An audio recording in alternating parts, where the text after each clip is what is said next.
बोलो बांके बिहारी लाल की जय। पिछले सत्र में हमने चर्चा की थी कि मन को एकाग्र कैसे करें। इस सत्र में संपूर्णतः हम चर्चा करेंगे। जिसने भी उस वीडियो को श्रवण नहीं किया है, आई का बटन दबा के पहले उस वीडियो को श्रवण करें, तभी सारी बात आपके समझ में आएगी। तो हम चर्चा कर रहे थे मन को एकाग्र कैसे करें। मन को एकाग्र करना बहुत ही कठिन है, परंतु असंभव नहीं है। कोई भी कार्य कठिन है पर असंभव नहीं है। अभ्यास से हमें सब कुछ प्राप्त हो सकता है, सब कुछ हो सकता है। क्योंकि मन मक्खी की एक गति, समझ ले उजिए भाग। पल में मोहन भोग में, पल में मल में जाए।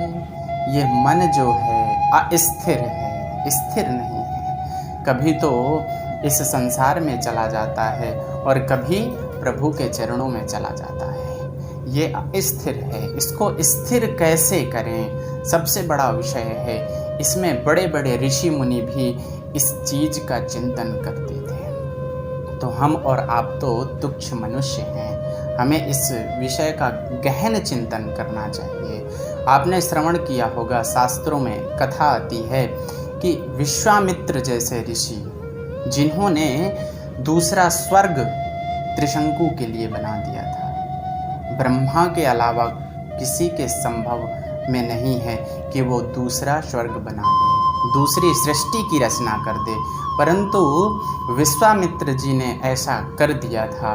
फिर भी उनको अपने मन में कंट्रोल नहीं था, मन एकाग्र उनका नहीं था। वो वशिष्ठ जी के आश्रम में जाकर फरसा लेके उनके आश्रम के पीछे बैठ गए उनको मारने के लिए। और रात्रि में जब फरसा लेकर बैठे तो शयन करने के कक्ष में ही वशिष्ठ जी वहाँ पर विश्राम कर रहे थे। और उसी समय उनकी पत्नी अरुंधति उनसे कहती हैं कि हे नाथ, आप मुझे बताओ इस सृष्टि में सबसे बड़ा तपस्वी कौन है। और जैसे ही पूछा कि सबसे बड़ा तपस्वी कौन है, तो वशिष्ठ जी कहते हैं इस सृष्टि में सबसे बड़ा तपस्वी विश्वामित्र है। और ये बात विश्वामित्र जी ने सुन ली और विश्वामित्र सोचने लगे अपने मन से कि मेरा इतना बड़ा शत्रु, इतनी बार मैं इससे युद्ध कर चुका, फिर भी ये मेरे परोक्ष में मेरी प्रशंसा कर रहा है। और मैं सांसारिक भोगों में फंस के मैं इतना ईर्ष्या इस श्रेष्ठ ब्राह्मण से कर रहा हूँ। और तुरंत जाकर शरणागति मान ली और वहाँ पर समर्पण कर दिया। उन्होंने सोचा कि मैं व्यर्थ की ही ये ईर्ष्या कर रहा हूँ और मुझे इन व्यर्थ की बातों में ईर्ष्या और मन को भटकाना नहीं चाहिए। मुझे प्रभु चरणों में ही अपने मन को लगाना चाहिए। क्योंकि आपने श्रवण किया होगा, गीता में अर्जुन भगवान कृष्ण से कहते हैं चंचलम ही मनः कृष्णा। हे कृष्ण, ये मन बहुत चंचल है। भगवान कहते हैं कि इसमें कोई संशय नहीं है अर्जुन, ये मन चंचल ही है। इस मन को स्थिर करने के लिए, एकाग्र करने के लिए हमें केवल ज्ञान प्राप्त करने की आवश्यकता है। क्योंकि ये मन ही हमारे मोक्ष का कारण है और मन ही हमारे दुख का कारण है, बंधन का कारण है। और भगवान अर्जुन से कहते हैं मन एव मनुष्याणां कारणं बंध मोक्षयोः। बंध मोक्षयोः, ये मन ही दुख का कारण है और मन ही हमें मोक्ष की ओर ले जाता है, मन ही हमें आनंद में ले जाता है। तो अर्जुन, अगर तुम्हें इसे एकाग्र करना है तो एक बार में नहीं, क्योंकि हम लोग भी अगर भगवान की पूजा करते हैं और भगवान की पूजा के बाद वहाँ से उठ जाते हैं तो कहते हैं हम जब तक पूजा करते हैं तब तक तो हमारा मन प्रभु के चरणों में रहता है, और जैसे ही वहाँ से उठते हैं तो हमारा मन फिर से भटक जाता है। तो ये सच बात है, क्योंकि भगवान अर्जुन से भी कहते हैं कि हम जब तक भगवान का स्मरण करते हैं, जब तक हम प्रभु का स्मरण करते हैं तब तक तो हमारा मन एकाग्र रहता है, लेकिन फिर से जब हम भगवान का स्मरण भूल जाते हैं तो फिर से हमारा मन इधर उधर सांसारिक जीवों में भटकने लगता है। हम सोचते हैं कि एक बार हम भगवान को याद कर लें तो हमारा मन एकाग्र हो जाए, परंतु ऐसा नहीं होगा, क्योंकि आपने जब जन्म लिया था तो क्या एक बार में आपने करवट ले ली थी? एक बार नहीं, 2 बार नहीं, 10 बार नहीं, 100 बार नहीं, हजारों बार आपने करवट ली, तब आप जाकर करवट ले पाए। तब बड़ा प्रसन्न हुए कि आज हमने करवट ले ली। अभ्यास करते करते करते करते आपने करवट ले ली। थोड़े दिन में आप सबको देखने लगे कि सांसारिक जीव बैठ रहे हैं, चल रहे हैं, फिर आप बैठने के लिए प्रयत्न करने लगे। बार बार बैठते फिर गिरते, कभी आपकी माँ बैठाती फिर गिरते, फिर प्रयास करते बैठने के लिए, और जब धीरे धीरे करके आपका प्रयास पूरा हुआ तो आप बैठने लगे। फिर आप प्रसन्न हो गए कि आज मेरी जो मेरा परिश्रम था वो आज सफल हो गया और आज मैं बैठने लगा। लेकिन हम जैसे ही भगवान की ओर जाते हैं तो संत महात्माओं के पास जाते हैं और केवल एक ही प्रश्न करते हैं कि भगवान में हमारा मन नहीं लगता। तो हमारा मन लगेगा नहीं, आपका मन लगेगा नहीं, आपको लगाना पड़ेगा। बार बार प्रभु के चरणों में मन को लगाओ लगाओ लगाओ, उसका अभ्यास करो। जब बार बार आप अभ्यास करोगे तब उसे आप प्राप्त कर सकते हो। अर्जुन से भगवान कृष्ण कहते हैं कि बार बार अभ्यास करो, इसका प्रयत्न करो कि मन एकाग्र हो, क्योंकि कई बार होता है भगवान में मन लग भी जाता है, फिर भी भगवान में मन लगने के बाद भी वो अस्थिर हो जाता है, फिर सांसारिक जीवों में भटकने लगता है, सांसारिक वस्तुओं में भटकने लगता है, सांसारिक भोगों में भटकने लगता है। ये मन इधर उधर भटकता ही है।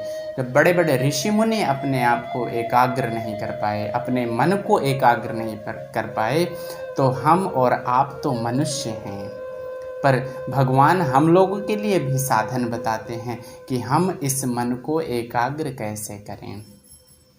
एक बार एक राजा था, उसके पास एक बकरी थी।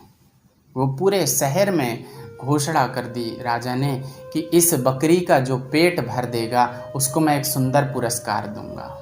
और ऐसा सुन के पूरे शहर के अलग अलग व्यक्ति सोचने लगे कि बकरी का पेट भरना कोई बड़ी बात थोड़ी ना है, और सब एक एक करके राजा के यहाँ पर जाते और उस बकरी को अपने घर पर लाते और घर पे लाके उसको खूब सारा चारा खिलाते, खूब खिलाते, जितना वो खाती उतना खिलाते। लेकिन जैसे ही उस बकरी को ले जाते राजा के पास और राजा तुरंत उसको घास दिखाता तो तुरंत बकरी उस घास को फिर खाने लगती। तो राजा कहता अभी इसका संपूर्ण पेट नहीं भरा है। तो वो व्यक्ति निराश होकर लौट जाता और फिर दूसरा व्यक्ति आता, उस बकरी को ले जाता, वैसे ही वो भी खूब खिलाता, उसको खूब खिलाता, और जैसे खूब खिलाता तो उसका स्वास्थ्य और तंदुरुस्त हो जाता। राजा के पास जैसे आता, राजा सोचता शायद आज ये इस बकरी का पेट भर गया, और जैसे ही घास दिखाता फिर वो बकरी दौड़ के आती और घास को खाने लगती। ऐसा करते करते कई व्यक्ति उसको ले जाते और खिलाते, राजा के पास ले आते, और घास जैसे ही दिखाता वो तुरंत फिर से घास खाने लग जाती। एक बार एक व्यक्ति आया और उसको लेकर अपने घर चला गया। अपने घर में ले जाकर उसको बांध दिया, और बांधने के बाद जैसे ही चारा लेकर आता, एक हाथ में चारा लेकर आता, एक हाथ में डंडा लेकर आता, और जैसे ही चारे की ओर भागती एक डंडा लगाता, फिर से चारा दिखाता, और फिर से बकरी जैसे ही पास आने लगती फिर एक डंडा लगाता। बार बार ऐसे करते करते करते करते कम से कम 5 दिन उसने बिता दिए। 5 दिनों में उसका शरीर भी बिल्कुल दुबला पतला हो गया, और उसको ले जाकर राजा के पास खड़ा हो गया। राजा सोचने लगा कि सब लोग लेकर आते थे तो ये तंदुरुस्त हो जाती थी, और ये लेकर आया है तो अब तो और दुर्बल हो गई, ये निर्बल हो गई, दुबली हो गई। ऐसा सोच के उसने सोचा कि ऐसा इसने क्या कर दिया इसके साथ। तो तुरंत राजा अपने हाथ में घास लेकर उस बकरी को दिखाता है, लेकिन जैसे ही वो घास की ओर जाती है तुरंत उस घास से पहले उस व्यक्ति के हाथ में उस डंडे को देखती है कि अगर मैं घास खाने गई तो मुझे वो डंडा पड़ जाएगा। तो तुरंत उसको वो बात याद आती है कि मैं वहाँ पर घास के लिए दौड़ती थी तो मुझे डंडा मिलता था, ऐसे ही यहाँ अगर मैं घास खाने जाऊँगी तो मुझे डंडा मिलेगा। वो वहीं की वहीं खड़ी रह गई। राजा विचार करने लगा कि इसका अभ्यास पूरा हो गया, बार बार इसने उस चीज़ के लिए प्रयत्न किया और उसको बार बार ये बात सिखाई कि तुमको ये नहीं खाना है, नहीं खाना है, उसको बार बार मारा। तो उसके दिमाग में, उसके मन में यह सेट हो गया कि अगर मैं घास खाने जाऊंगी तो मुझे डंडा पड़ेगा। तो एक बार से हमारा मन एकाग्र नहीं होगा, 2 बार से हमारा मन एकाग्र नहीं होगा, हजारों बार हमें प्रयत्न करना होगा, तब मन एकाग्र होगा, तब मन जाकर कहीं पर लगेगा, एकाग्र होगा। क्योंकि हम भगवान के लिए जो भी कार्य करते हैं तो एक बार किया, 100% में अगर 10% कार्य किया तो 10% भगवान के चरणों में मन लग गया। फिर उसके बाद जैसे ही हमारा वो 10% पूर्ण हुआ, फिर सांसारिक जीवों में भटकने लगा। हमें यही बात समझनी है, क्योंकि हमारे मन के समान कोई दुश्मन नहीं। लेकिन अगर वास्तविक ज्ञान हमें प्राप्त हो गया, वास्तविक हमें समझ में आ गया कि हमें कहाँ अपने मन को कॉन्सेंट्रेट करना है, तो आप कुछ भी प्राप्त कर सकते हो। वास्तविक अगर हमें समझ में आ गया वास्तव में कि हमें मन को लगाना कहाँ पर है, तो हमें सब कुछ प्राप्त हो सकता है। सब कुछ हम, जैसे कि आपने सुना होगा, स्वामी विवेकानंद जी थे, वो लाइब्रेरी में जाते थे, रोज़ डेली एक एक बुक लाते थे, रोज़ एक बुक लाते और उनसे कुछ भी पूछ लो तो वो बता देते थे। उनको वो याद हो जाती थी। क्यों? केवल और केवल एक ही बात के कारण, क्योंकि उनका मन एकाग्र था, मन उनका एक ही चीज़ में कॉन्सेंट्रेट हो जाता था। ऐसे ही हमें सारे लक्ष्य को छोड़कर जो काम हम करें उसमें अपने मन को कॉन्सेंट्रेट करें, मन को एकाग्र करें, तभी हो सकता है। कि अगर हम प्रभु की भक्ति करें तब भी अपने मन को ही समर्पण करना पड़ेगा, तभी हम भगवान को प्रसन्न कर सकते हैं। क्योंकि भगवान को हम अपने शारीरिक कर्म से प्रसन्न नहीं कर सकते। हम शारीरिक कर्मों से तो केवल अपने बंधु बांधव, माता पिता, सांसारिक जीवों को प्रसन्न कर सकते हैं, लेकिन हम भगवान को प्रसन्न नहीं कर सकते। क्योंकि भगवान कहते हैं, सर्वेषु कालेषु मां मनुस्मर। हर समय, हर वक्त निरंतर मेरा स्मरण कर और अपना मन मुझे दे दे, तो तू कुछ भी करेगा, मैं उसका हिसाब नहीं लिखूंगा। अरे हनुमान जी ने हजारों ब्रह्म हत्याएं की थी, क्या भगवान ने लिखा? नहीं लिखा, बिल्कुल नहीं लिखा।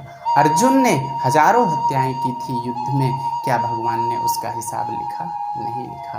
क्योंकि उनका मन भगवान के पास था, हनुमान जी का मन राम जी के पास था, अर्जुन का मन भगवान कृष्ण के पास। इसलिए हम अगर अपने मन को भगवान के चरणों में चढ़ा देंगे, भगवान में लगा देंगे, भगवान में कॉन्सेंट्रेट कर देंगे, भगवान में अगर मन की एकाग्रता हो जाएगी, तब हमें कुछ भी प्राप्त हो सकता है। और ये तभी हो सकता है जब हम बार बार अभ्यासे न तु कौन्तेय, बार बार उस चीज़ का अभ्यास करेंगे। एक बार नहीं, 2 बार नहीं, 100 बार नहीं, 1000 बार उस चीज़ का अभ्यास करेंगे, तब ही हमारा मन कॉन्सेंट्रेट हो सकता है।